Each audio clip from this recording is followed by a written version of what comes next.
Hello everyone, my name is Jennifer and welcome to Best Kept Plans. Today's video is going to be a budget with me for the paycheck that I am receiving on September 1st, 2022 using the printable version of the Budget by Paycheck workbook from the Budget Mom.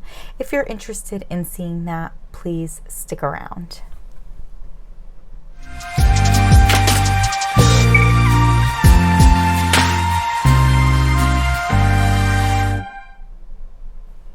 It is the start of a new month, so we are looking at a nice, fresh, clean September monthly view in my printable Budget by Paycheck workbook.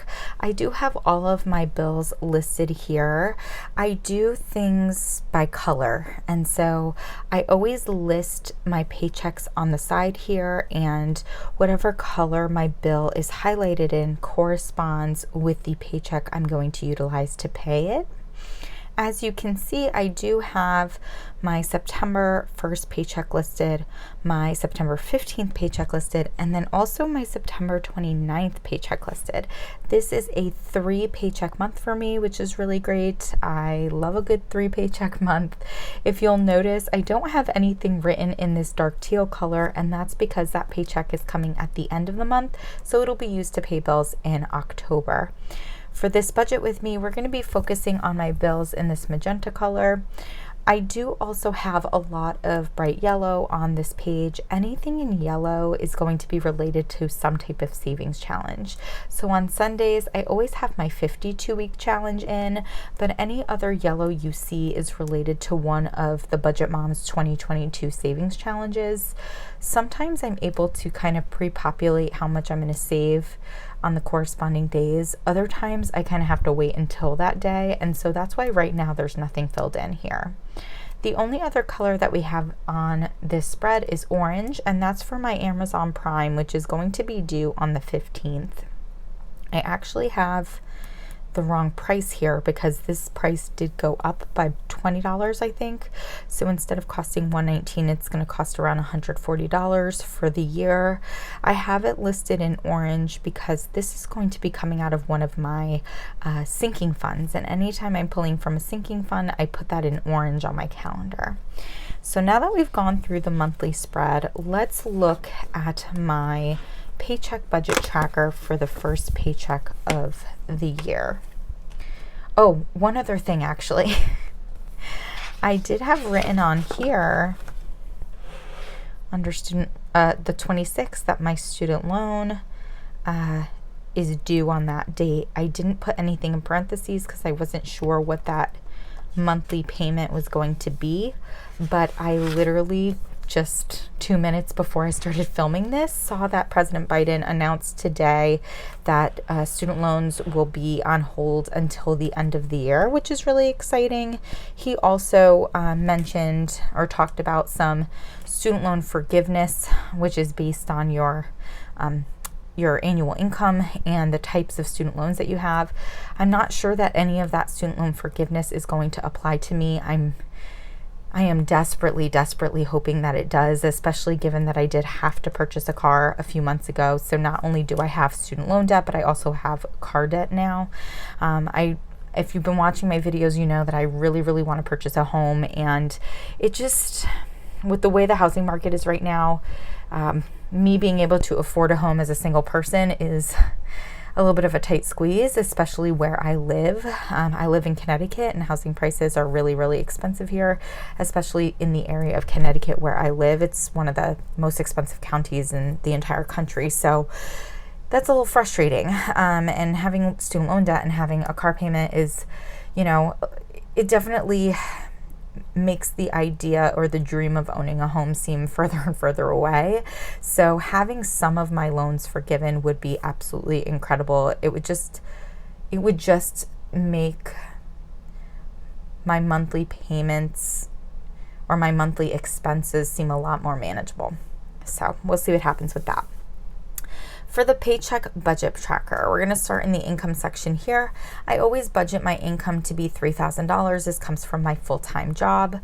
I work as a nurse practitioner in a hospital setting, so well, I work in an outpatient setting, but my employer is a hospital.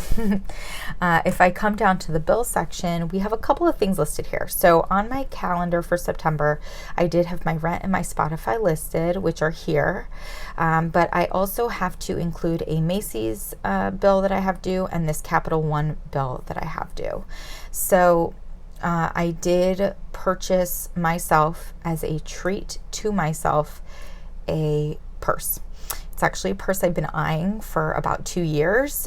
2 years ago, it never went on sale, so I wouldn't get it. And then last year it was completely sold out. This year, springtime and into the summer, I was looking at it every once in a while and it kept being sold out, sold out, sold out. Finally, it ended up coming in. I saw it on the website and then I checked Macy's because I have a Macy's credit card that I can utilize coupons for. And also sometimes Macy's has things on sale, and sure enough, they had the bag on sale and I was able to use a coupon. It was still very expensive. I consider that a very expensive treat to myself, but I had just been wanting that bag for so long. So I did purchase it and now I have to pay my bill for that. For Capital One, this is actually a purchase of something for my vacation that I'm going on. I'm not going to pull it out of my vacation budget because for me, my vacation budget is really for hotel, airfare, tickets to the parks because I'm going to Disney. That's really what my vacation budget is for. This is, yes, involved in my vacation in some way, shape, or form, but it is not technically one of those three things. So I'm just going to cash flow it. I also have listed here the 2022 challenge. Again, I don't know exactly what I'll be saving for that. It'll have to happen that day. I'll have to figure it out that day, but I'm just keeping that in mind for myself. So if I add up these budgeted totals, it comes to $1,198.62. And if I subtract that from the $3,000 I budgeted my income to be, I'm left with $1,801.38, which is what I'm going to bring down to the envelope section or the variable expense section of the Paycheck Budget Tracker. I always have the same 4 categories for my variable expenses, and I have had these same amounts for each since the beginning of 2022. I'm not planning on making any changes. At one point, I was considering increasing my gas budget because gas prices went so high, but I did purchase a new vehicle. It is a hybrid, so I'm spending less money on gas, but also gas prices have been getting a little bit better. So I don't feel the need to increase this now, but I'm not going to decrease it. I always budget $200 for groceries, $75 for eating out, $75 for gas, and $150 for miscellaneous. If I add all of those together, that equals to $500. If I subtract that $500 from the $1,801.38 I had left after paying my bills, I am left with $1,301.38. That is what I'm going to bring up to the sinking fund section of the Paycheck Budget Tracker. Now, if you watched my last, I think it was my cash envelope stuffing, I talked about starting my sinking funds for 2023. That's something that I want to do sooner rather than later. I think in 2021, I started my 2022 sinking funds in August. I obviously did not restart sinking funds for 2023 in August, but I'm really hoping to start them in September. What I wanted to figure out was how much I had left to save for my vacation. And I did figure that out. It's actually a little over $1,300, but I'm okay with like cash flowing the last like 125 of that. So in the sinking fund section here, I did budget $1,200 for my travel sinking fund. That's going to go towards my vacation. And then I am continuing to build up my car maintenance sinking fund. I did mention that I do have a new car, and the car maintenance sinking fund that I had, I utilized most of it towards the down payment on that car. And then I had to have some work done on my old car before I got rid of it. And so I kind of depleted my car maintenance sinking fund, and even though I have a new car, I just feel more comfortable having a car maintenance sinking fund. I want to get it to $1,000, and once I do, I'm going to stop contributing to it for a while. I'll start contributing to it again once my car's a few years old. So right now, I'm just putting its normal amount towards it, which is $50. So both of these sinking funds added together do equal $1,250, and if I subtract that from the $1,301.38 I was left with after paying my bills, I have $51.38 left. Now, I have brought that down to the savings section and I have put it towards my house, but I do want to keep in mind that I have this 2022 savings challenge that I'm not sure how much I'm going to need for.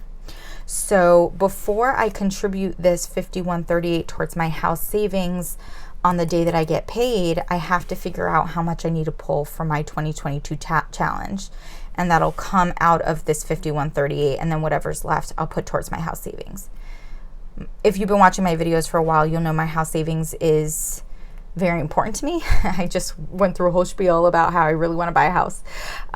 It's just not my main priority goal right now, and it hasn't been for the last few months. First, it was my car down payment. Now it's my vacation. This is the last paycheck that I'm going to have to put more money than I usually would towards my travel sinking fund. So after this paycheck, my travel sinking fund, which I consider a rolling sinking fund, will go back down to $50 a pay period. I'm also, with my second paycheck of the month, going to start my 2023 sinking funds. And with all of that happening, and the fact that I don't have student loan payments until the new year, until 2023, you're going to see that I'm going to have a lot more money to put towards my house savings again, which I'm really excited. Now, one thing that I haven't really thought about yet, or haven't figured out for myself yet, is where is my car payment going to factor into this? Or I should say my car debt. I make a car payment monthly. I have for the last couple of months. Obviously, I need to continue doing that until I pay off my car. But I do want to try to pay off my car more quickly. Now, why do I want to do that? Well, there's a few reasons. I don't have a high interest rate on my car loan. It's actually lower than my student loan rate.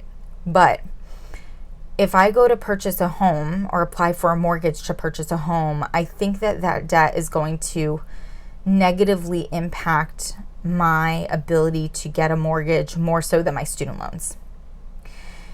And also, I am attempting to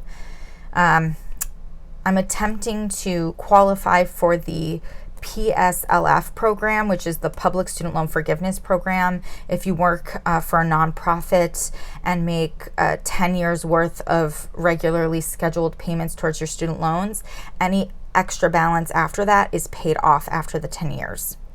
So I don't want to necessarily attack my student loans, because after I make those 10 years worth of payments, my loans will get paid off for me. Once I have my car paid off, I think I'm going to potentially get antsy about my student loans and might want to start attacking them a little bit more. But again, that is a way down the line situation. My car is going to take years to pay off. So for those few reasons, I'm going to focus more on paying off my car early. So I want to have some type of balance between contributing to my house savings account and then paying off my car. And I just haven't figured that out for myself yet. I'm going to try to do that, sometime in the month of September, so that I can kind of, create a flow for myself. If I flip the page over, we are now in the cash envelope breakdown. Let me zoom out a little bit. Oh, I didn't finish this. I apologize. Oh, I know why. So the cash envelope breakdown, this is where I figure out what denominations I need when I go to my bank to make a withdrawal the day that I get paid. You'll see that my groceries is not listed on here. That's because I purchase groceries online and I pick them up from the grocery store. So I have to pay for my groceries online. So I don't pull out the cash because I would have to just put it right back in again. But I do pull out cash for all my other variable expense cash envelopes. And my general rule is to pull largest denominations possible. That just is what works best for me.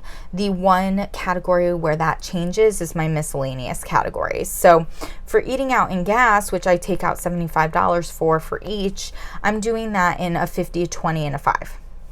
For my miscellaneous envelope, I'm going to be pulling out $150, but I need to take into account all of my savings challenges because that's where I pull them from. And so for this paycheck, I'm going to pull out that $150 in two $50 bills, two $20 bills, a $5 bill, and 5 singles. For my travel sinking fund, the $1,200 is going to come out all in hundreds. And then for my car maintenance sinking fund, I just need $50, and I'm going to do that in a single $50 bill. Now, the reason why I don't have any totals listed here or down here is because I don't know how much I have to pull out for my 2022 savings challenge. When I figure that out on September 1st, when I get paid, I will put that value in here, and then I can total everything up before I go to the bank. And that is it for this budget with me.